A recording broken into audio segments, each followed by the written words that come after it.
sorry ass DJ.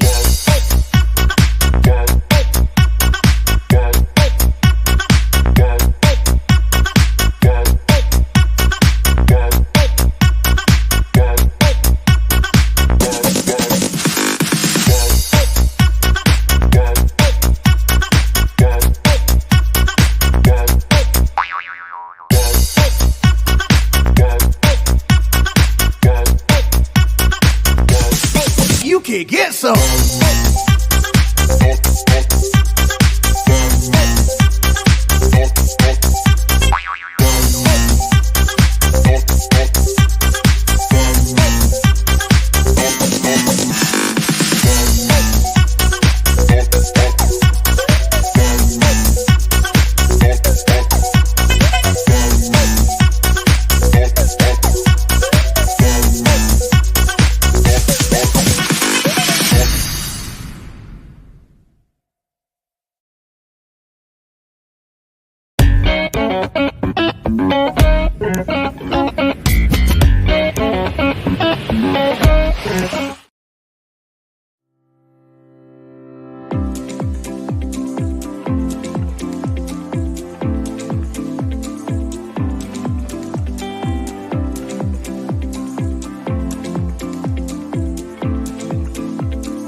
Metal detecting, simplified for newcomers.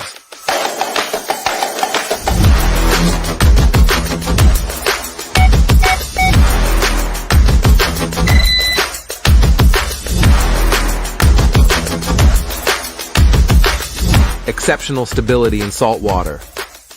Waterproof up to 16 feet.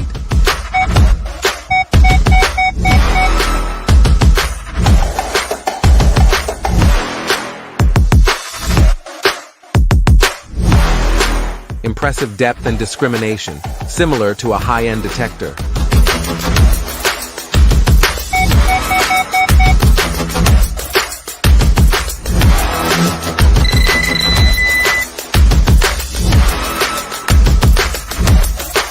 All for an unbeatable price. Score, multi-frequency for all.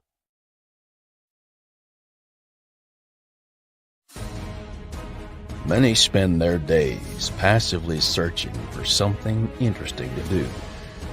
Others dig in and find it. While nothing is certain, anything is possible. And the anticipation leads you into action. Because it's here that adventures begin. Stories are unearthed. Secrets are revealed. Fortunes are found. Mysteries are solved. And the past is brought to life. Nothing valued is ever lost. It's simply waiting to be discovered. So here's the question. What are you looking for?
It's Thursday, it's 8 o'clock, and it's the Big Detecting Show, and somebody's rang in sick.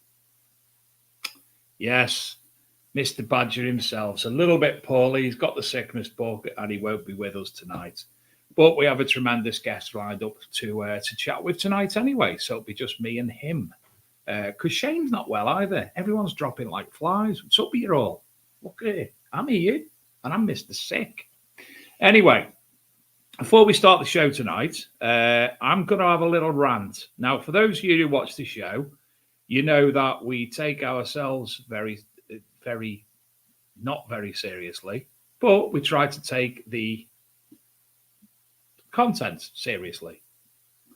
Anyway, you were a think back as well. When Adrian first put on Adrian's Wall, we said jokingly, and I'm sure every single one of you watched that show, and all who know us said, £10,000 if you get it right first time.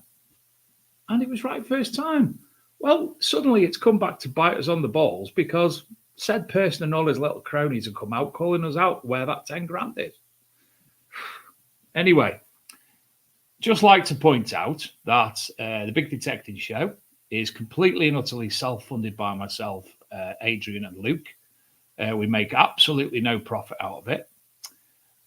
We're not a registered business, nor are we a registered charity. So when them questions are being thrown about and asked to friends of mine by this person and his cronies, then we're not a registered charity, nor am I a business.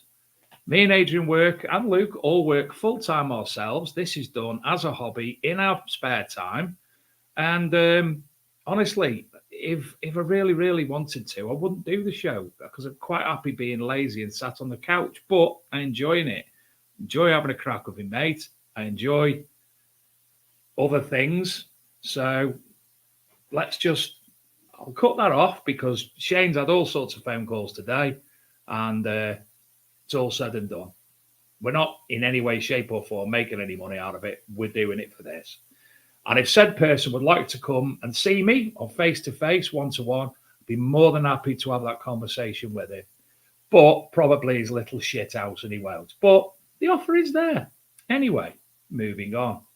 Again, just like to remind people, the prizes from the show before Christmas. Basically, the ones that have been sent out, which all of them were provided by other people for the free prize draw and other companies, which we spoke about throughout the show. All of them that have been sent out from them companies should all be with them bar one, which was my fault, which they've been given the details now, and that should be there ASAP. Anything else is under my desk here, or in Donna Martin's case, over there, and hasn't been sent out yet.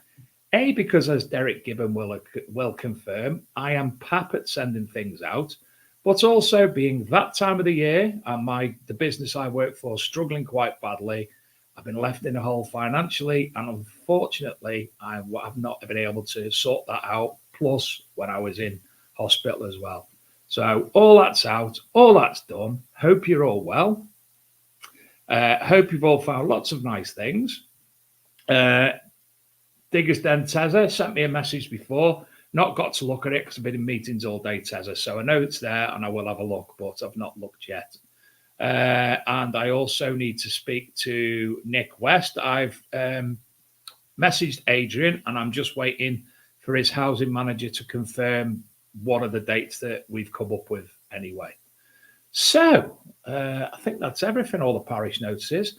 I am going to be taking part in a project which I've bought a new metal detector and I've suggested to the company I bought it off, perhaps I can do some Dave videos, which, as you can imagine, will be complete and utter half-wit's guide to a metal detector, to speak about it from me, my perspective, as lots and lots of people will automatically jump onto YouTube and go to, no disrespect to Sid Perry, obviously, Sid is a genius at what he does, but they'll jump onto Sid's videos, watch Sid's videos, try to copy Sid's programs and techniques, whereas myself, if I do it, they're going to say, yeah, fair dues, Dave's, I've got a clue. Let's have a look at his perspective.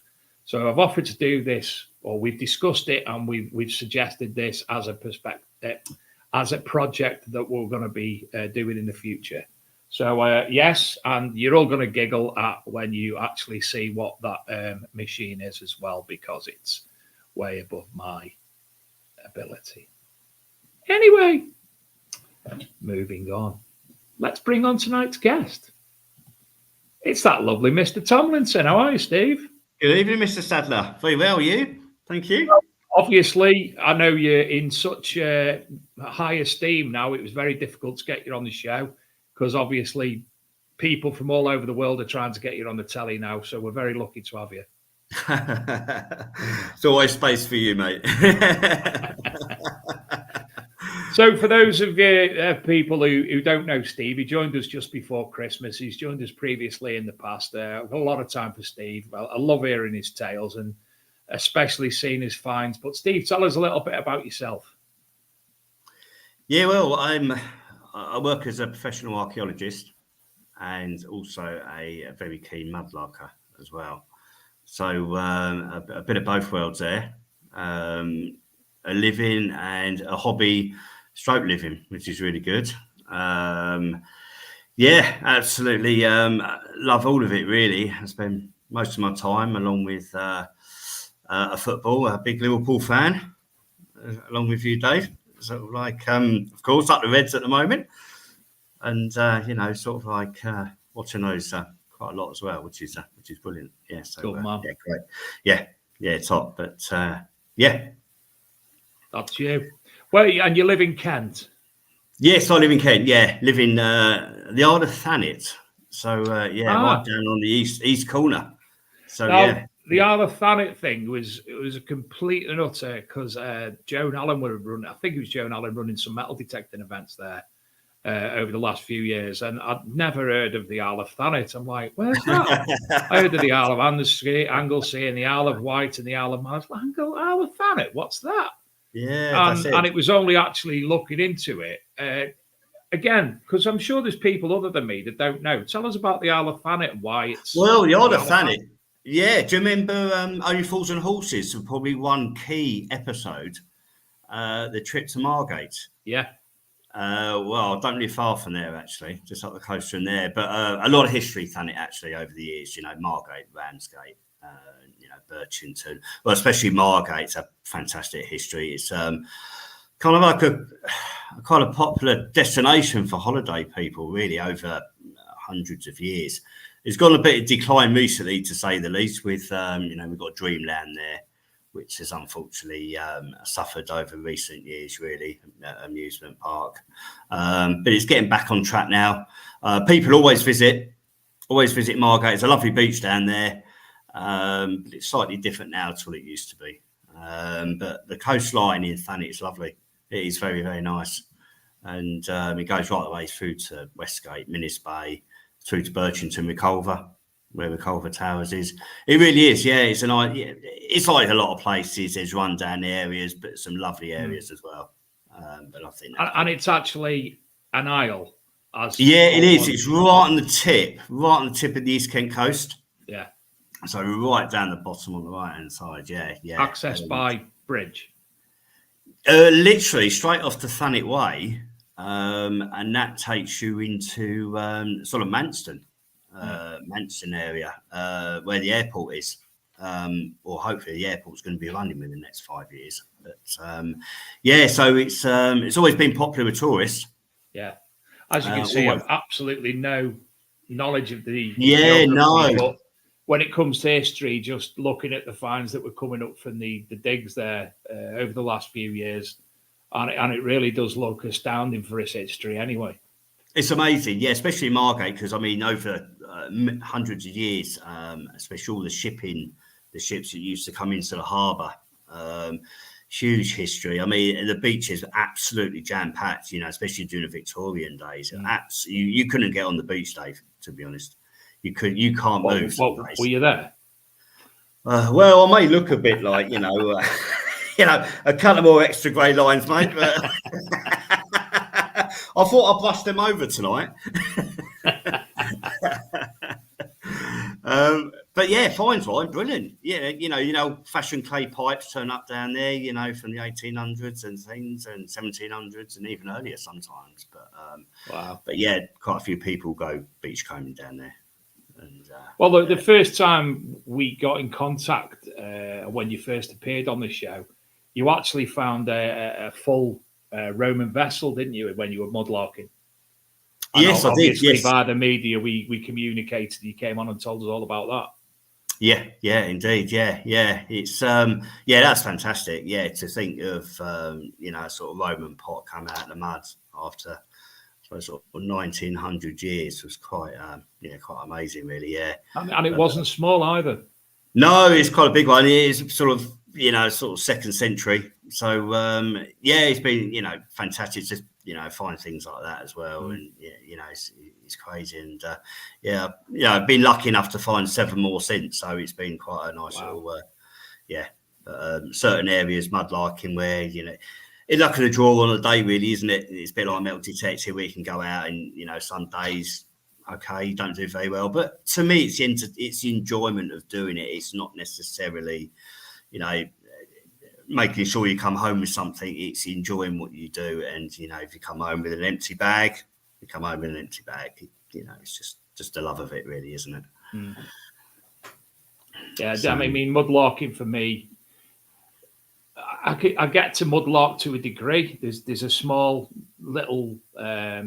It's a special scientific interest place just by me called Dane in Pasture, which is on the River Dane-ish, one of the tributaries to the River Dane.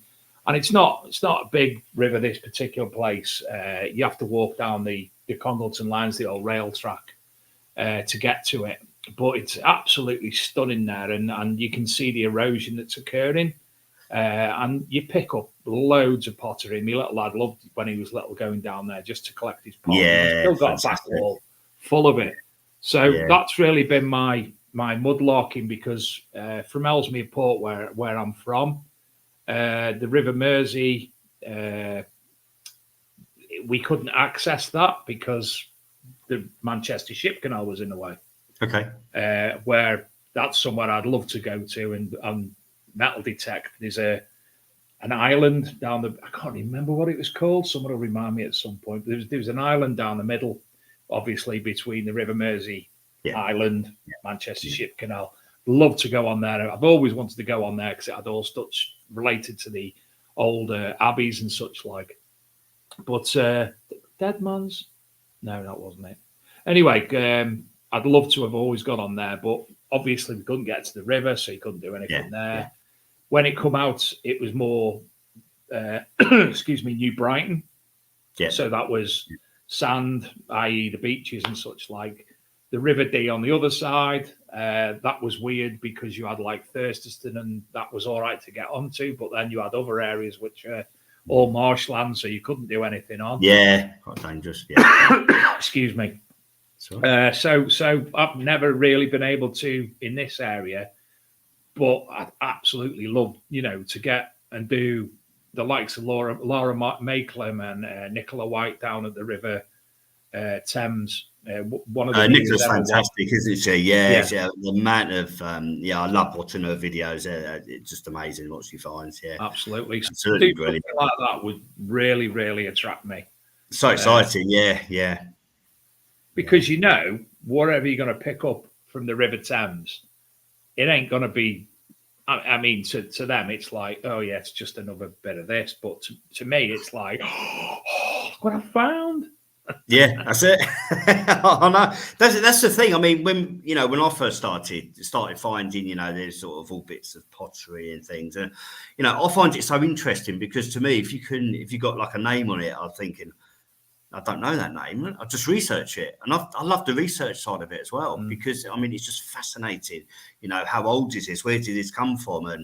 And things like that. And I mean, it's just it's amazing, and I love it. And to think, something's been around for 100, 200 years, just sitting there, and all of a sudden you come along, you find it, and it's great, absolutely great. And I started off, as I say, doing the pottery sign and things, and clay pipes and that. venture on onto different areas and try something different. But it's all great. I love all of it. Yeah, love all of it. You talk about the research. I mean, one of my most recent metal detecting finds, which the viewers will know about, is a button with a man riding a donkey with a woman alongside him. He's got a lot around his head. And do you know what? I've tried asking the library button experts on Facebook to put it on their group, but it just keeps getting rejected. Okay. So inadvertently, somebody else put something on regarding Greek mythology, and it put on about Dionysus rides a donkey, and I'm like, oh. I've looked at it now. I'm thinking, do you know, he's got the lot around his head, and so. But yeah, I've tried researching that, and it's so bloody difficult, that particular button. But yeah, have you got much joy now? Are you still struggling with it a little bit? Oh yeah, still struggling. Send it over to me, Dave, after. I certainly will. Certainly will. Yeah, see what I can do in the archaeological world. I've got a few questions for you already. Okay. Actually, I'll go up a little bit. Philip Wells says the British Museum are not happy about magnet fishing destroying Viking swords with their strong magnets. Okay. Stephen Brame, Quest for Britannia, says, have you found any of the large clay pipes? I'm thinking it means the church warden ones. Type one. Yeah. Yeah, I found one about 5 years ago now. And it was after a storm in Margate. And it was just literally sitting there on the rocks. And it was complete as well. So it was nice. Yeah, really nice church wall. I have actually got it here. I can walk away and I can bring it. I can show you if you wanted to have a look at it. I think not just Stephen, but me and many others would appreciate that. Would you like to? Okay, bear with us 1 second. So we're bearing with him. He's just going to go and get it. He hasn't disappeared. Where's he go? He's going. We think he might be going for a poo, actually. So if you do have any questions tonight, help me out by asking any questions with Adrian not here. And just to let you know as well, for those of you who listen to Relics Radio in the United States, Ken's show, Nick West from Metal Detecting War Relics and the Military Heritage Museum will be appearing on there tonight. Tune in obviously later otherwise, but it'll be 12:30 a.m. our time that'll be on there. Let me just make it bigger. Rub it and make it bigger for you. Well, I will do that. Especially look at that. Right, that's the church warden's pipe. So, yeah, that is. I found that on the foreshore at Margate Harbour, about 5 years ago, complete. And I don't know how it survived, to be honest, because they are so flimsy. These are absolute, and it's such a large pipe as well. But it did. And it was 2 days before Christmas, so it was quite a nice Christmas present. Is it the bore size of it? Is it thin or is it thick? Yeah, it's quite. I'll try to move it that way. Yeah, it's quite thin actually, and of course, it's got this curve. Yeah. As well, so that's been sitting. Well, that dates. It's all about 1800s, early 1800s. So about 200 years that's been sitting in the under the seabed. Just as phenomenal as it is looking at it, how it's lasted is even just as phenomenal. It has, and it's got this one's initialed as well, because sometimes you get the initials right on the base of the hill of the pipe, and it was dated just after 1800, and well, apparently from a pipe maker in London, so which could ring true because a lot of Londoners come down to Margate. A lot of Londoners, it's very popular for Londoners actually. So imagine somebody in the 1800s come down with that, probably chucked it off a ship, went down into the seabed, and there I was 200 years later to retrieve it for them. So when you're watching Lord of the Rings, do you sit there with that in your mouth? Well, it's a bit kind of, when you got like this. Has it got any teeth marks on it? Only mine now. I mean, I'll do it that way.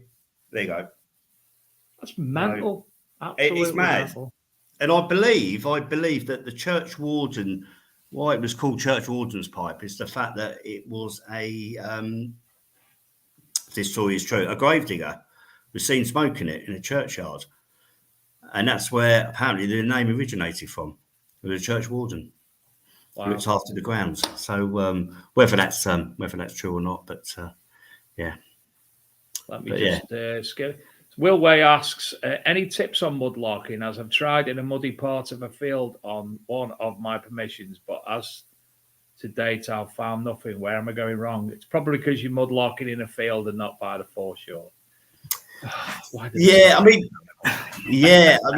it's quite a broad term, mudlarking, isn't it? Really, I suppose, because you can cover the fields, the streams, the foreshore, and I think fields can be good if you get you can find sort of good pottery in fields, Roman pottery in a good area, but obviously get permission to do that. Obviously that's the key thing. But it's almost anywhere coastal. Yeah, coastal's always good, as you know, probably metal detecting really, really good coastal areas. I've got a damn good question that I don't think I've asked the mudlarker before from Brian Goodsir Thompson of Monarch Designs. Okay. Buy your awesome stuff from Monarch Designs. Like that one. He asks, as shotgun caps are the bane of every metal detectorist's life, what is the bane find of a mudlarker? Oh, crikey. Wow. Isn't that a good one? That I like that question. Yeah, I do like that. Well, I think all mudlarkers are different. I think some markers like pottery, some like clay pipe, some like collecting different sorts, really. I suppose to that question, every mudlarker is different. To me, I don't mind what I find. Some people collect bottles from the foreshore and things like that. So it is a very good question and a really tough question to answer, because I think if you relate to the Thames foreshore, where you get such a range of finds anyway, and I mean, most people would pick probably a range of anything really they could probably find and collect it. I mean, always see if I pick something up I don't like, in the end of the day, I'll just sort of bin it when I get home. But it's interesting you say about Thames mudlarking as well, because there is, there's some Manchester mudlarkers YouTube channel. There's the Scottish, some Scottish mudlarkers YouTube channel. It's not just Thames foreshore, and no, not all. Your finds of national significance have not been made anywhere near the Thames, have they? No, well, not near the Thames foreshore. No, that's it. No, just that. No, outside. Yeah, outside. Yeah, in North Kent. So it's the Thames is very big anyway. It's miles long, absolute miles. It stretches a long way. So different shift patterns of the tides will move items that move them a long way as well. Something that's dropped into the Thames, move through the currents, and it can end up almost anywhere. You'll be surprised where things actually turn up. Amazing. I think there's a story years ago where there was a big storm in Faversham, and part of a shipwreck sort of emerged, and a guy found about 20 Bellarmine jugs just surrounded it, but never been seen. He just went down one day and found them. It's an extraordinary date from about 1600s, 1500s, but it's extraordinary. Yeah. But things do move, We know that obviously it is a tidal river. You don't think that things could move that far, objects that have been there for hundreds, if not thousands, for years. Absolutely, yeah. And I think a classic, probably going back to probably Margate again in the harbour, where there's certain areas where finds will turn up, and certain areas where we can literally completely blank. Absolutely blank is where the sound shifts it across the harbour, and it'll bring it in. But there's other areas where you'll just get nothing. Yeah, and I take it from your years of obviously doing that in that area, you can predict more or less what will be a hotspot. Yes, yeah, pretty much. Yeah, pretty much. It takes a little bit of time to get used to it, like anything really, where you go in and you think, oh, which is the good bits and which aren't the good bits. And you get to learn it and things like that. And I think it's, once you've built that knowledge up, then you go out there and you hit those places first. Yeah. So is there any sort of them places that you wouldn't necessarily think nothing ever comes up there that you've been back to and, wow, suddenly there's something they didn't expect that? Yeah, definitely. Yeah. I found some nice bottles off Margate, which is an area where you think, well, I've had literally nothing there for weeks. And then all of a sudden you'll get 2 or 3 lovely bottles come up in about 3 weeks, 2 or 3 weeks. Yeah. I mean, I had about 16 clay pipes I found within 2 weeks at Margate, purely because different areas are exposed. I mean, getting them down there is it's not rare, but you don't get a lot of the pipes complete. And there was an area what got shifted. The sand uncovered a lot of rocks, and a lot of these pipes would just emerge between the rocks. So now, Angie's asked about going back to your pipe, and I think Donna Martin's actually answered the question. She asked why such the long stem. Donna Martin says because the tobacco was roughed and it cooled the smoke. Yeah, it's true. Yeah, because tobacco years ago, well, especially when clay pipes came out, which was about 1580, tobacco was very expensive. So they made the really small bowls, really, really tiny bowls. And so you could get a little bit. So basically the tobacco went further. As gradually the years went on, the bowls actually got a lot larger. Tobacco came cheaper, so then you could put more tobacco in. I mean, these clay pipes probably cost about a penny in their day. Wow. So literally, why they're so broken most of the time is people used to snap them in half, get rid of them, just buy another one. Yeah. Yeah, so... she also said shag. So, sorry, she said I avoided saying shag. Well done, Donna, for avoiding saying that. Brian Goodsir Thompson says, and he is Scottish, so he's allowed to say this, Scottish mudlarking is just a daily bath, isn't it? Yeah. They do well up there. There's a guy who comes on my site who bolt digs up there. That's quite a lot of bolt digging. He does. Seems to do really well. Yeah, it's. I've seen Yeah. Something I'd love to do that, but Chris Langston never seems to invite me. No, right. He may do tonight. I've seen something else there. Andy Kerridge. Now, obviously, on the Thames foreshore, there is rules for excavation and such like. You can't necessarily do that. So he asks, how deep are your finds, or most of the finds that you're finding? I don't dig on the foreshore at all. So mine are literally eyes only. Literally sort of either coming out of the mud, shallow mud, most of the time. Yeah, so it's just walking along the foreshore and just seeing what I can find. I've never dug for anything like that. If there's something, well, I say dug, but you might get your trowel in and you scoop out a bit of mud, but not physically with, sort of spades or anything like that. I've never done that before. So yeah, that's sort of eyes only. And Matthew J. Kent asked another good question. Obviously, we've got the increase in metal detectorists via certain TV programs and such like, and news articles that have led to people involvement. Yeah. What's it like with mudlarking now? Has been an increase of that you've noticed?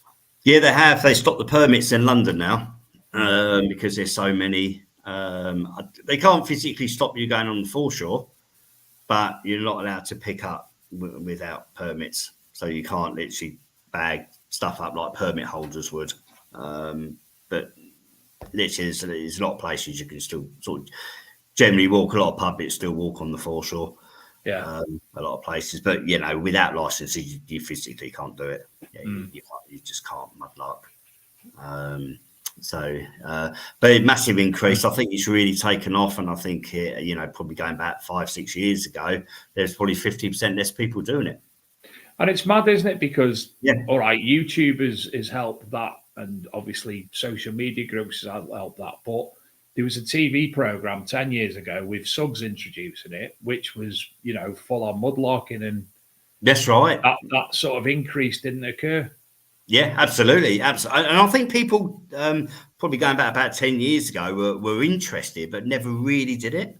You had the usual people doing it, but then people started saying, okay, I think I'll have a go at this. It's really interesting, and go out there and see what I can find. And I think there's so much now, which is it really has taken off. Yeah, really taken off big time. And I think if you kind of stick with the rules, do what you're meant to do, stay safe. I think that's a big thing, really, when you're mudlarking. Yeah. A lot of people say to me, how do I mudlark? I think the biggest key is really if you're going out on the foreshore, if you're allowed to go on the foreshore in the first place where you're going, is just stay safe. I mean, because that mud may look nice to go onto, but there's deep pockets of mud where you can quite easily go down into. And it's quite dangerous. So carry a mobile phone. Always carry a mobile phone, because you're going to be out there. Always take someone with you as well. I think that's sometimes a key thing to do, really, as well, because you don't want to be stranded in the mud. If the sea's sort of half hour or hour away from coming in, and you're in trouble. That's it's not good.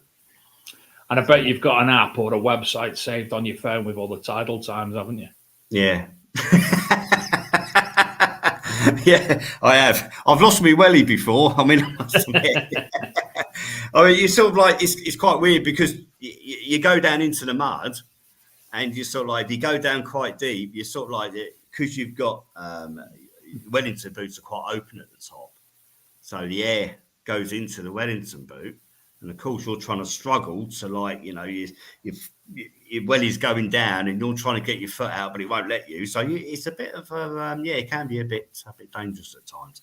But generally, know your area, know where you can go. Don't be stupid. Don't go miles out, because you may not come back. Yeah. So because it is dangerous, it can be dangerous. Yeah. I mean, we've seen. Sci-Fines, he's got hovercraft, and he's going all over them mud flats, but so you wouldn't touch them on your normal feet, would you? No, it's all right if you don't break down. Yeah. Yeah, but no, I mean, he's sensible that he would take all the safety precautions anyway. He would just go out in a hovercraft without necessary equipment to, if you do get in trouble, because you'd be mad to do that. So yeah, and you've got a buddy who goes along with you. I mean, you introduced her by name the last time you were on the show. Yeah, Emily's come along a few times as well. So she really enjoys it. Yeah, and she was there with the she was there that day with the Bronze Age shoe came out, and she was there on this day when the other piece come out, which I'll talk about shortly. Brilliant. But yeah, she enjoys it. Yeah. Well, we got obviously a few more bits and bobs coming through on the chat. Stephen Braham again asks, what are the oldest coins you've found, or have you actually found anything gold? Strangely enough, I've never found a coin on the foreshore. Wow. I have in my job. I found a Roman hoard in my job as an archaeologist, but I've never, as a mudlarker, found any coins. Never. No. How mental's that? You've actually found a bloody hoard. That's how many on here would give the left arm to find even a sniff of a hoard, and you found one doing your job? Yeah, doing my job. Yeah.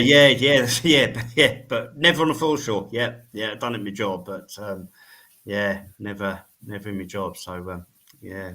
But Brian Goodsir Thompson says something that I'm sure we'll get into a little bit later on regarding this shoe. He says, the mud and silt play a part in preservation, not just in terms of organic matter like leather shoes, but keeping things from moving and getting damaged like the clay pipe. Do you know a popular creator called Tales from the Foreshore?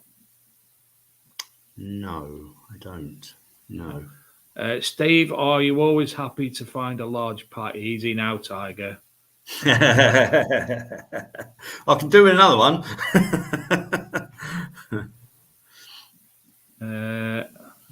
Scroll down a little bit. I'm catching up now. Mudmen, that's what that program was called. Oh, yes. Do we know when they're going to allow any more permits? Absolutely not a clue. Johnny Vaughan. Well, wasn't Suggs. It was Johnny Vaughan. Bloody Suggs was the... he done the RAF stuff, didn't he? Yeah, the RAF one, yeah. Yeah. What is the strangest thing that you found on the foreshore? Straight away in my head, I can imagine what it is. It depends if you could call it a mudlarking find or not.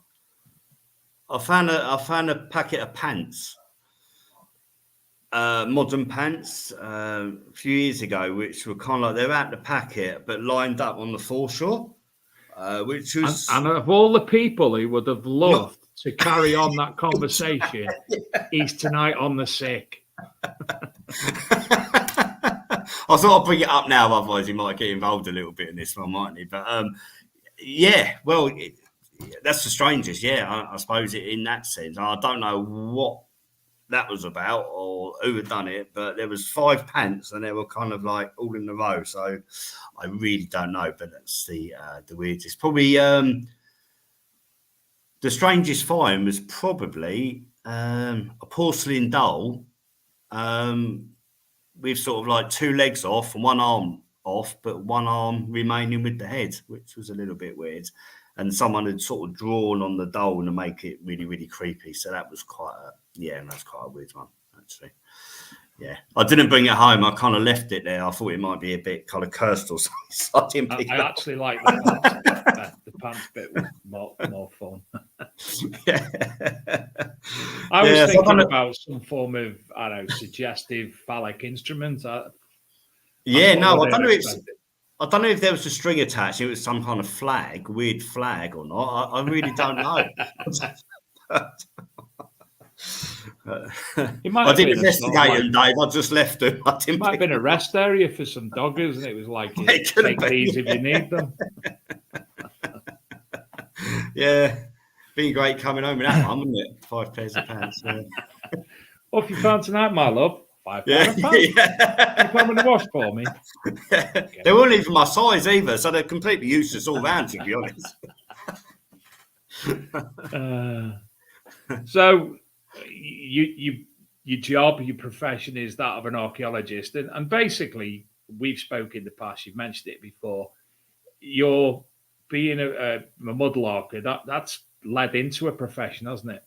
Yes, I think it has really. Yes, yeah. I think being an archaeologist really helps about what you kind of find as well. It gives you probably the leather items as well that I found probably. Yeah, being an archaeologist, I may have been one of, a few people who may have just walked over it, not probably taken much notice. But, it certainly helped. Yeah, definitely. And I think the mudlarking, well, for me, certainly, it's kind of taken off, really. It's, but, it's, I think when you find two special items, I think, to find one is nice. I think to find 2 is quite extraordinary, really. And, it's it's gone down such an exciting path, I think, really, because it's just complete shock, really, what they turned out to be. I never in my wildest dreams ever thought that they are what they are, and it's extraordinary. And I think that's the fantastic side of mudlarking. Anybody can find something really good.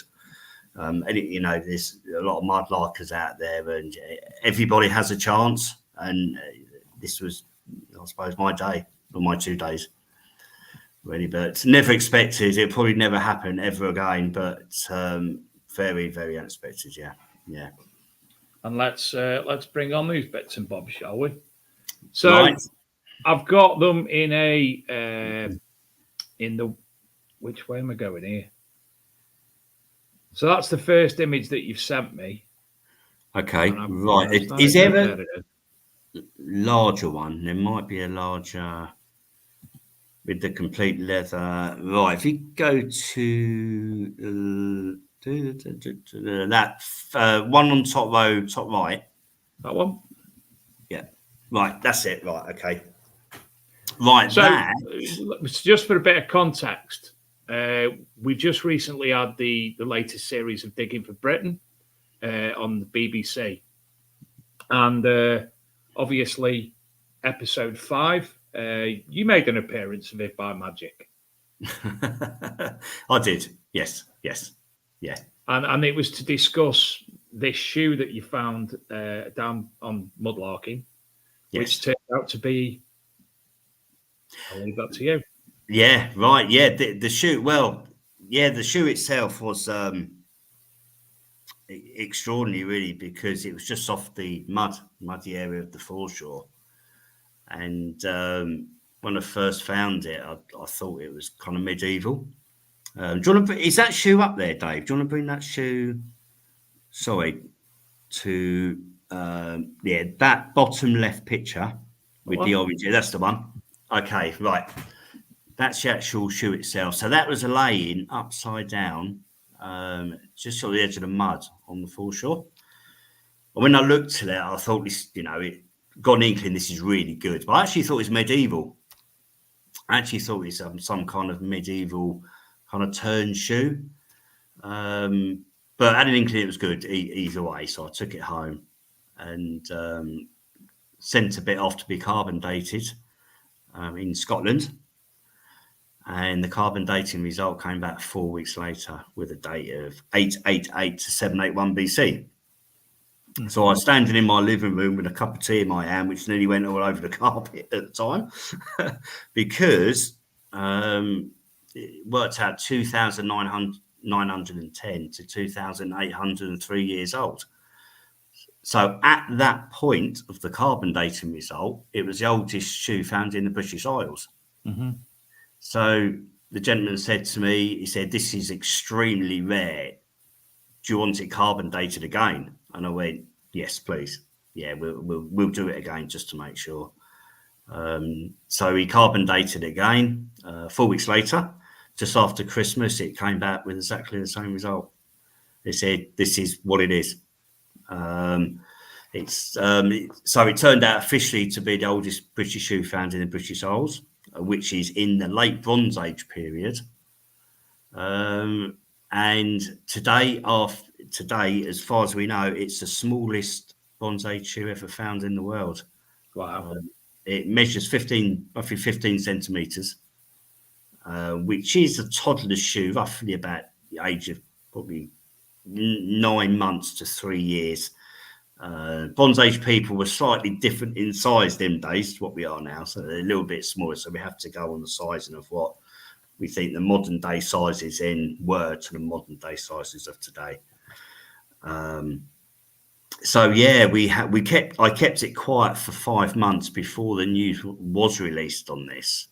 You kept hinting to me. You wouldn't tell me, but you kept hinting. I know, I did. Yeah, I did. And I said, yeah, there's something special coming, I think. And 5 months of keeping quiet because we got other professionals involved in this as well. We had a conservator. We had someone do the X-ray scans of the shoe. It went up to the British Museum, and we had to make sure that it was what it was. So, and that took quite a bit of time. Say about 5 months, and then once it was pretty much confirmed as the smallest shoe in the British Isles, not in the world at that time, it got released. Yeah, and then it went quite crazy after that. So yeah, amazing, just off the foreshore, really. And this is what you is this what you spoke about on Digging for Britain? It was, yes. Yeah, Alice took it up for Alice Roberts to have a look at and see. There is another picture there, Dave. Can I just go back to the big screen? Because I'll show you something on that as well. That one next to it on the right-hand side, that big picture. That's it. That's one. Yeah, we took it to show Alice. Dana Goodburn Brown was there as well. She's one of the conservators. Who looks at the shoe as well. And we also had Jess come up as well, excuse me, and she'd done the reconstructions of the shoe. it's absolutely fabulous because she's a professional leather worker. So we had a leather worker involved to see if this could be reconstructed, which is very, very difficult because it's so limited information on bonsai shoes. It's such limited. So along with the British Museum, we had to look over this to see where the stitching holes were, how it was formed, put together, and she'd done a cracking job. Now, this picture here, at the top there's a pattern just on the underneath. In Muss Farm in Cambridgeshire, they had a woven material which was very, very similar to this pattern,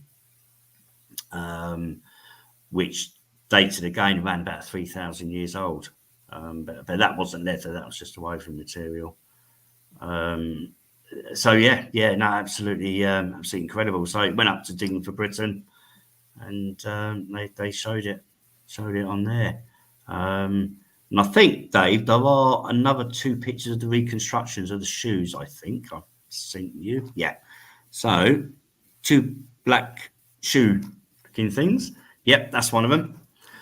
We had 4 reconstructions done, but the last meeting with the British Museum, pretty certain that this is one of the styles that looks more promising. It's kind of like a slip-in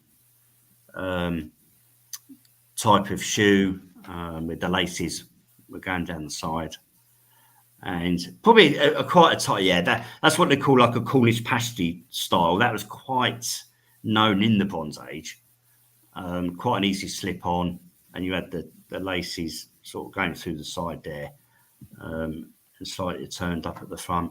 So they're the 2 styles that we're pretty certain would have been to that original shoe. Fascinating. Yeah. So and that was another.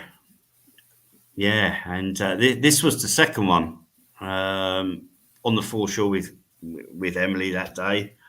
The tide was coming in, and I just saw this on the edge of the foreshore, and it was strange because the leather was poking out the mud, but not too far. But I managed to rescue it quick, and it just looked so much different.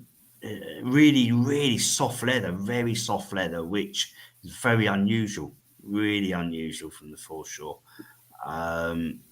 So again, I had an inkling that this could turn out to be quite good. Again, went up for carbon dating in Scotland. And this time, I basically did drop the cup of tea on the floor. It came back with a carbon dating result after 4 weeks of 2578 to 2466 BC. So that is 4,600 to 4,488 years old. So you broke your own record. So I broke my own record, and as far as we know to date, it's the only piece of Neolithic leather ever found in the British Isles. Wow. Which is extraordinary, and it dates Stonehenge. Yeah. This piece of leather dates Stonehenge. So, I just, it really hasn't sunk in. Even I found that in March 2023, and it really hasn't sunk in, to be honest about. But it's a very special one as well, because it looks like it's been coated in some kind of waterproofing material. Okay. The British Museum think it's either could be part of a bag or third part of a water bottle, which would make sense for a waterproofing agent to be on that leather. Yeah. The yellow stroke orange brown could be, it's not confirmed, but it has been looked under a microscope by Tilsley professionals, and it will be looked at further. Could be at this stage a beeswax, right, which is very popular in the Neolithic period, but that is still ongoing at the moment, and it's not confirmed at the moment, but it looks quite promising. This one here is a red staining going on here, which there's various things it could be. It could be ochre, which is a red kind of material they used to use as well. Again, that's going under further investigation. But we do know that this, pretty 100%. So this is a waterproofing agent, which is on here, which would make sense to be in perhaps a water bottle. It is inside and outside in patches, so it's very, very, very exciting. Now, obviously, both of the artifacts have been or are being preserved. How's that being done? Yeah, that's being preserved at the moment by a professional conservator. Literally, it's making sure it's in bottled water, not whole bottle, just make sure it's damp at all times, so it keeps it fresh. Tap water would destroy it because it's got too many chemicals in it. So it's bottled water. Put it in the fridge. We put it in the fridge and just to keep it fresh. Wherever it goes, we've got very, very promising at the moment. We've had really, really exciting meetings with the British Museum. Very exciting. I've got another meeting coming up shortly to discuss the future. Wherever it goes, it will need permanent preservation. So they will do whatever testing they need on that to do. Get every bit of knowledge they need out of that, of what the waterproofing agent is, and everything they need to know, and then they can put it in, whoever has it, in permanent preservation, so it won't deteriorate. And then it will hopefully go online so people can research it and they can look into it and do their own, and just learn about it. But it's incredible because it's two items that just do not survive unless they're in anaerobic conditions away from the air. So it's extraordinary. And, things like this, it's so incredibly rare, on a local, national, and it's turned out on a world scale, really. But it's for everybody to enjoy, everybody. Be lovely for everybody to see it one day, what museum it ends up in, just to have a look and say, wow, this is what it is. And and that's special. Yeah, that's very special. And it just goes to show how important that foreshore mud actually is for preserving history. Definitely, yeah, because that would never survive in the field. It would just deteriorate hundreds of years ago. It's only really that mud, that clay mud, which has preserved that so well. I mean, it's a part bag. The rest of it's gone. It's never probably expected to find that little bit, really, but it's preserved it so well that a little bit of bag which is left has told its story within itself. And to think it dates the reconstruction of the circle at Stonehenge, when the pyramids were built as well in Gaza. So obviously Stonehenge makes you think old, but when you say same age as the pyramids, then it's bloody old in your head, isn't it? Yeah, that's it. Yeah, I know. Yeah. It's amazing, and once we learn a bit more about that as well, we hopefully get some more reconstructions done of that one as well. So just incredible, really. Ange asks, obviously at this point, I don't think tests would be able to say anything, but would you be able to tell what animal the leathers actually come from? Yes, you would. Yes, yeah. And that's going to come further down the line. Yeah, that will come further down. I think when the official handover goes to where it's going to go to, testing will be done. Hopefully, to what animal it's come from.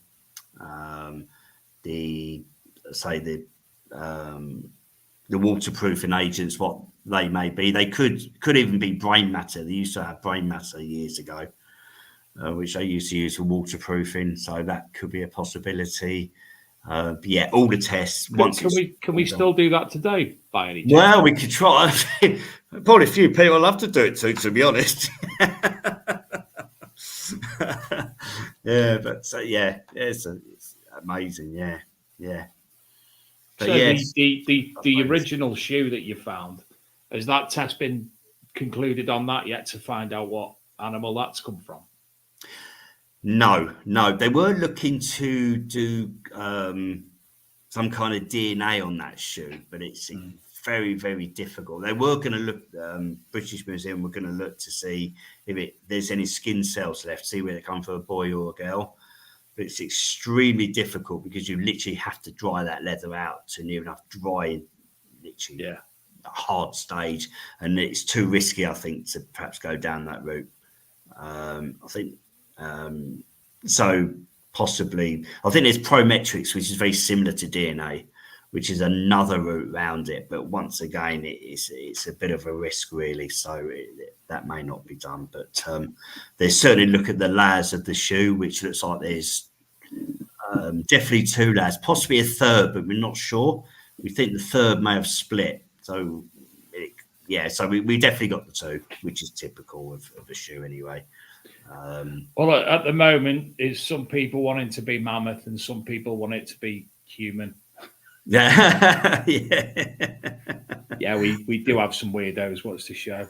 I'm not saying you're weird or anything, Donna, by the way. Well, mammoth one will come. That'd be nice, actually. Yeah. Wearing mammoth shoe, yeah, that'd be pretty quite warm as well. So, yeah, who knows? Back to archaeology. Yeah. And as an archaeologist, in the field. What have you been up to there this past year? What project are you currently working on? I'm working on we've got quite an exciting site at the moment. We're working on a prehistoric site. I'm working currently on some SFBs, which it's a sunken featured building, which is basically something that went from prehistoric days right through to sort of 13th century, really. Mm-hmm. But we're finding, it's a nice little site. We had some nice pottery out, some nice Roman late Belgic pottery.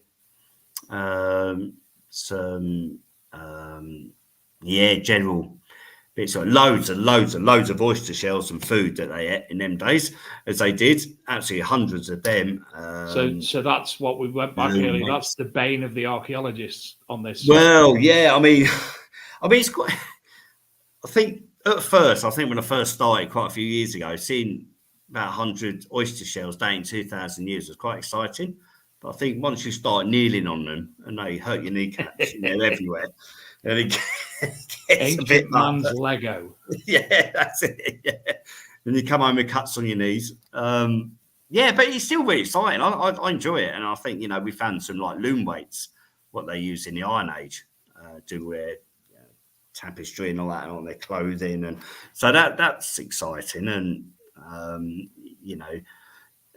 these sort of SFBs, they're quite good because they can all, it kind of like waste pits in a way where they just throw almost anything in there. Yeah. So you can end up with pin beaters, loom weights, almost anything. And we've had some nice stuff. Samian ware we've had, which has been lovely coming out. So it's been good. Yeah. Tell us about the hood then, because that must have been a phenomenal discovery itself. Well, a hoard actually is not actually that many coins. Yeah. It's only, as you well know, it's only probably about 7. So this one, I think, produced about 20. It was only about 20. It wasn't massive. It wasn't massive hoard. It was about 29 Roman coins dating literally the early 1st century to the 4th. And they were just spooled in a big pit, literally within pottery. And so that was really nice. It's certainly the largest I've ever found. I've never found as many as that ever before. So that was a couple of years ago. That was nice.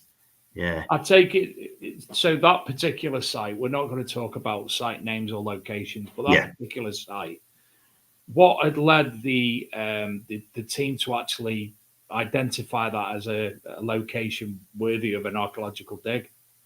Well, I think at first, before any building planning goes in, it has to be in an archaeological area. Right. If you're not in an archaeological area, you don't generally need any kind of planning permission. But if you are in an archaeological area, and most of Thanet is, because it's known as the Isle of the Dead anyway, Thanet is renowned as the best archaeological place in the country. So generally, a lot of it does lie in it, and this site did as well, and it was really good, very, very rich in finds. I had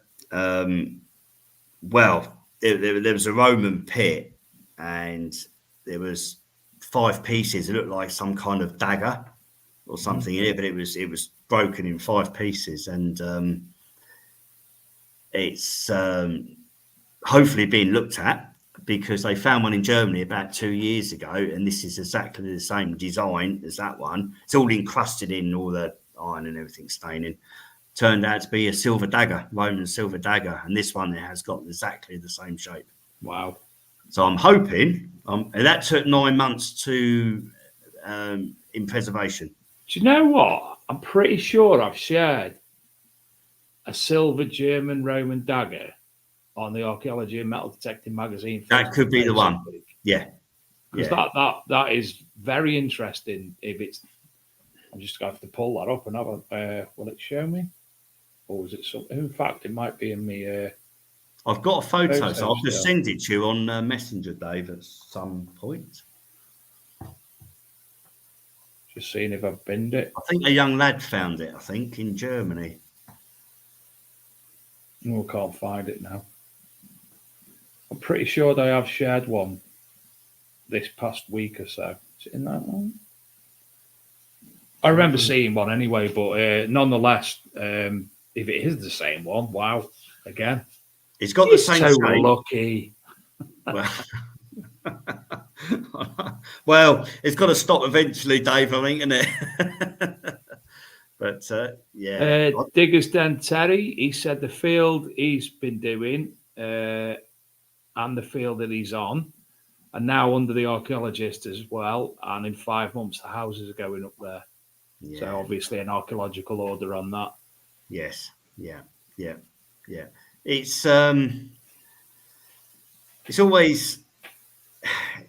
a tough one, isn't it? Because, we don't like to see a history go. But unfortunately, this day and age, with the housing as it is, and it's one of those that, you needs to be done. I think it's more difficult on burial sites. I think when you've got, I think the classic one we did probably a couple of years ago was the burial site in Deal in Kent. And we had about 96 Anglo-Saxon burials, and people remember you telling me all about that.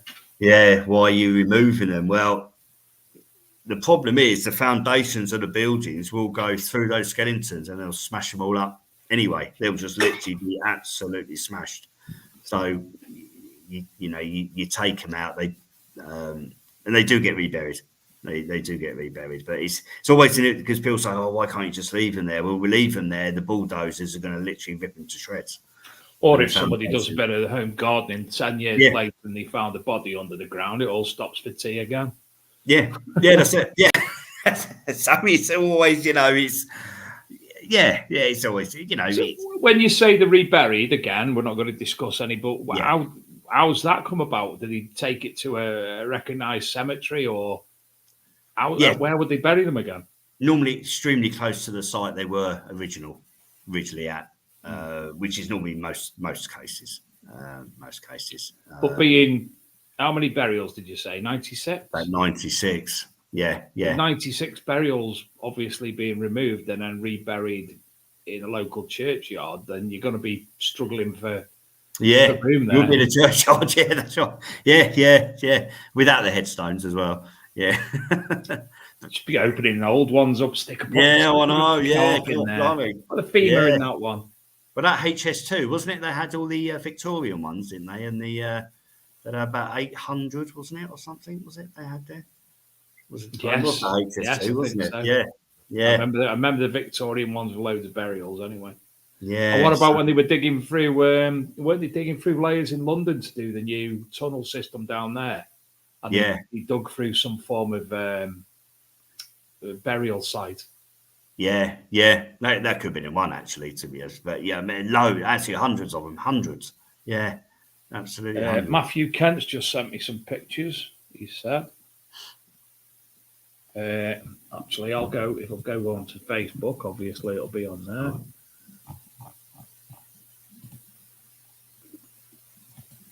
That's the one. We just present that for you.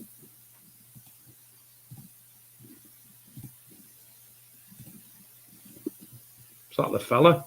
That's the fella. That's the one. Yeah. So that one was in, that's the one, young lad. Yeah, preservation. That was encrusted in all iron staining and usual what you get underground. I think that was in preservation for 9 months. It turned out to be a silver Roman dagger. Yeah. This one. Lovely young man, but the not very pleased with the ponytail on that chap. Yeah, I don't know what. Yeah. Yeah, that's the one. Well done to that gentleman who's done that. Yeah, that's it. Yeah. And so the one obviously a similar shape to what you extremely similar. Very, very, very similar. Yeah. Yeah. It was in a Roman pit as well. So very, very we'll see hopefully what comes of that one. Yeah. Hopefully. Philip Wills said yes, it was Crossrail, the Elizabeth line. Yeah, Elizabeth line. Yeah. Wow, God, crazy, isn't it? Yeah, it's out there, isn't it? Here's one for you. It's a candle. I thought it was real. John Clayton's fine today. £2 at a charity shop. I thought it was real. It's a candle. No, right. I'll tell you, charity shops are quite good for finding some of them, aren't they? Oh, right, yeah. I think that'd fight the life out of me if I saw that in my pit. It's quite creepy, actually, isn't it? Man, I want one. That's nice. I actually like it. It's creepy, but I like it. We're going to have to make a mould now, aren't we? Get an actual skull, make a mould, and then pour some of the other in it. It's really cool, actually. HS2 workers exhumed 3,000 bodies in Buckinghamshire churchyard, says Nick West. God, I knew that. Yeah, that's crazy, isn't it? Yeah, that is crazy.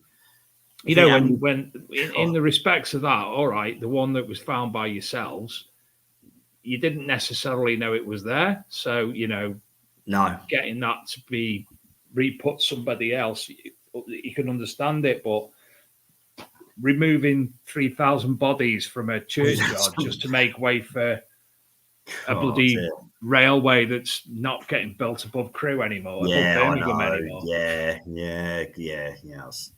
God, it's terrible, isn't it? Yeah. Adrian's not with us tonight, John. He's got a sickness bug, so he's been made to stay in bed by his housing manager. And Shane was going to join us, sent him the link, but unfortunately Shane's microphone wouldn't work. I know Shane's got a new computer. Oh, there's a picture of the what's it called? The dagger with the incrustation. Thanks again, Matthew. That's the one. Yep. Yeah, well done. Yeah, that's it. Yep. So literally same as that, but in 5 pieces. It's a bit unusual for silver because silver. So I'm not sure whether that is going to turn out to be silver. It would have been quite. And it took 9 months to get it back to. That's right. That state. That state. Yeah. Well worth it, wasn't it? Absolutely. Extraordinary, isn't it? Absolutely extraordinary. Yeah. To find something as prominent as that. Yeah, God, yeah. I'm going to have to come and actually meet you in the flesh, Steve, just so I can touch you to get some of your amazing fine scent from you. We always said we're going to meet up one day, Dave, aren't we? We have indeed. We'll have to one day, mate. We'll have to sort that one out. Absolutely. Definitely. Talking of meeting up, I did also I'd give mention to another metal detecting event that has been announced while it's in my head. The Festival of History takes place the 19th to the 22nd of September near Camborne in Cambridgeshire. 1,000-acre historic site, 4 days detecting with camping, live entertainment, bars and catering.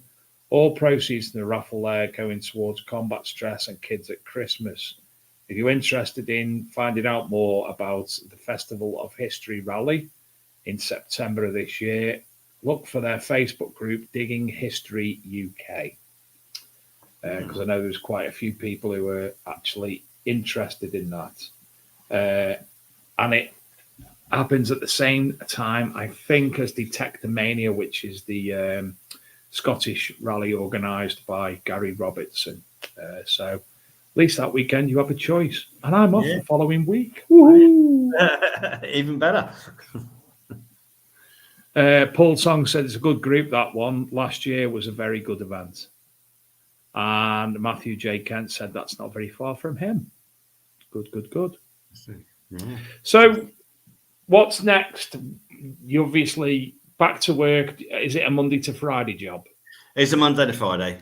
Yeah. And is it a weather permitting job, or rain or shine, you do what you do? It's a bit of everything, Dave. Yeah, bit of rain, sun. It's been really poor weather, probably like most of England, to be honest, and the British Isles. I think we've had a pretty rough time, haven't we? Mm-hmm. And I think about 6 sunny days in the last couple of months. It's getting a bit tedious now, to be honest. I just want a nice spell of sunny weather. Yeah, because I mean, you get the heavy rain, it floods it, and it's awful to work in. It really is. It's sloppy mess. You actually destroy the archaeology, to be honest, rather than doing you favours. So if it really rains hard, it's pointless. It's pointless. So we are quite on a good draining site though at the moment. So it's not too easy. It does drain pretty quick, but even so, the heavy rain does destroy a lot of features. So you do more damage than good in that sense. But, and I appreciate that, but there's been like the floods, 2016 maybe, across Lincolnshire in that area. They were actually showing up some absolutely phenomenal archaeological sites that nobody knew were there. It does, absolutely, yeah. And that's the thing. Actually, the rain, you get the rain in the good light, it shows up really good features, and that is really positive because the bright sunshine can be a nightmare in that sense. So you're sort of like, it's lovely to be in, but I mean, I don't like it too hot out there anyway. It's in the 80s. I hate it. It's too hot. It's horrible. For archaeology, because it bakes the ground. It's really, you can't see much of the features. But as you rightly say, when it rains and you get really good light, it really uncovers them. And it's, lovely, and it's great. And, not too much heavy rain, but just enough. Yeah. And then obviously your weekends, family time, bit of mudlarking here and there. When you're next out, looking over the ground. Well, I'm due a visit somewhere, so I'll be out, probably within the next couple of weeks, I think, to be honest. I think got Christmas out of the way with the family, so I think, Yeah, you've had enough of them now. You want your you time. Yeah, they were, there's only a certain amount of presents you can do. So, you can give out and whatever. So, it's just a bit of chill time now. There's a record to break, isn't there? Yeah, I'm not sure I'm going to do it though, Dave, to be honest. I don't know. You've done well so far. Yeah. We're sort of like, well, we say you never know. As you say, you never know. It's a bit like, metal detecting, isn't it? It's out there. Yeah, it's out there. It's just got to be discovered, mate, isn't it? Absolutely. And anyone can do it. And if you do it, good luck to anyone, absolutely anyone in the field, whoever finds that magic moment. I wish everybody the best of luck because it's there. I have got another question I want to ask you. You've obviously got a phenomenal amount of bits and bobs from all over the place. Yeah. And I'm sure your current housing manager wouldn't allow the entire house to be ruled by fines from the foreshore, let's say. So where do you actually store, show your fines? Well, you know a man cave, don't you, Dave? Yeah. You say, well, I'm allowed a man cave, you see. You've got a man house. I've got a room for a man cave, you see. I've got a whole room near enough. Yeah. Well, two separate rooms. Yeah. So I get whatever, pottery sherds I don't normally bother too much with, but the better stuff, like the Roman pots and the bottles and other bits and bobs, they're the high priority stuff. It's the stuff that normally gets out on display. Yeah. So Samian ware and things like that. Yeah. But pot sherds, small bits, I just box up and label them and date them and record them and things, and keep those in a nice cardboard box, nice and safe. So do you deal with your local fines liaison officer, or do you deal directly with a museum or archaeological? Yeah, I deal with the Kent one. Kent fines liaison officer. Everything I get gets recorded. So what you're saying is that if you're a metal detectorist in Kent, the reason the so far is behind is because of you. Yeah, could well be. Could well be. Yeah, but he is my fault probably. Yeah. And all the archaeological site stuff. Talking of fines liaison officers. Good word in for you. Talking of fine liaison officers, now I haven't watched Finders Keepers. It wasn't going to float me boat, and then obviously people's feedback wasn't the best. But Mrs. Sadler's been watching it, and I caught part of last night's episode, and I don't honestly think the Portable Antiquity Scheme are going to be very happy with the program at all. They'll after last night's ineptitude and chastising of the manner of which they spoke about metal detectorists and such like, and I don't think they're going to be best pleased. Well, I think they're not always the easiest people to deal with, to be fair, because when you do find stuff, the golden rule is to record it, isn't it? You kind of like if you've got rare stuff or unusual, but it's trying to get hold of some people can be a bit of a nightmare sometimes. So, but yeah, but we'll get the date at some point, I'm sure. They weren't very gracious with the dealings as the fine liaison officer last night, and it was a bit of I only caught that, and I was like, someone's not going to be very happy. Yeah. I think I'm still waiting for stuff to come back about a year and a half, I think, ago. So I don't know. And then yesterday, I think it was, were the last year or the years before Portable Antiquity Scheme records were produced about all the things that have been found throughout the country and been recorded and classed as treasure as such. Like Adrian wants to give mention to that last night, but we'll probably, if he's back and good next week, we'll speak about that a little bit more then. So it's a very busy moment at the moment in the world of archaeology and metal detecting, and it's the down months really, isn't it? Yeah. You can't go. I think mudlarking really is the only thing that isn't going to be anything's going to come between you and mudlarking. You can come between a detectorist with the weather, you can come between an archaeologist with the weather, but you can go out and have a look on the foreshore. Yeah, that's it, on the foreshore. I think we've all been through those rainy, horrible days, haven't we, Dave, where we got completely soaked, got stuck in a field somewhere. Absolutely. Thinking just why. And you see these big black clouds coming over, and you just ignore them and think, no, it's all right, they'll pass over. And you end up absolutely getting drenched, right? Yeah, but fun of it, isn't it?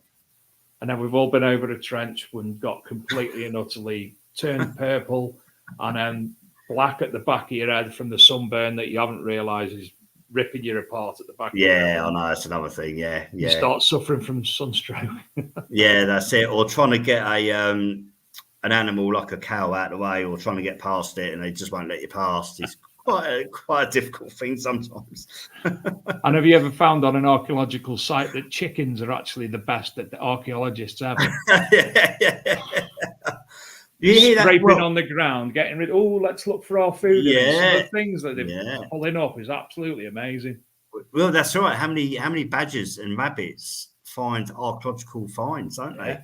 Yeah. And any mole hole, anything like that, Yeah. I always check for fragments of pottery and such like. In fact, when we went metal detecting, I went metal detecting this weekend, just gone. There you go. There was multiple mole hills and stuff, and there was lots of bits of pottery in, and hey, we were all having medieval finds as well, which was nice. That's nice. Oh, nice. Yeah. Well, I'm going to have to sort out metal detecting day with you, Dave, at some point, one day in the future, won't we? Well, if not with me, Adrian's only just down in Essex. As the crow flies, it's not that far, and I'm sure he'll be happy to accommodate. In fact, if Eagle Eye DJI's there, definitely. in the chat room, he'll be there as well. And I've told Adrian I'm doing some road trips, so absolutely not a problem. Yeah, fantastic. No, enjoy it. It'd be lovely. Yeah, definitely. And I'll take you on the foreshore as well. We'll go somewhere and do a bit of I'll tell you what, if I was to find even just a pipe bowl, I'd be absolutely orgasmic. It would be phenomenal just to actually pull something out the foreshore that's recognizable and old. Yeah. Oh, you'll love it. What's your oldest foreshore find then? Nothing really, honestly. Oh, really? Nothing. Okay. Pottery, which this should be quite easy, really. Yeah, absolutely. Yeah, I've got a choice on this one. to be fair, it probably beats any metal detecting finds. And then I come along and find a 5,000-year-old camel's. Yeah, that's it. Yeah, I'll go interview you next if you do that. I'd only be doing it to get on meet Mrs. Roberts. That'll be all right with me.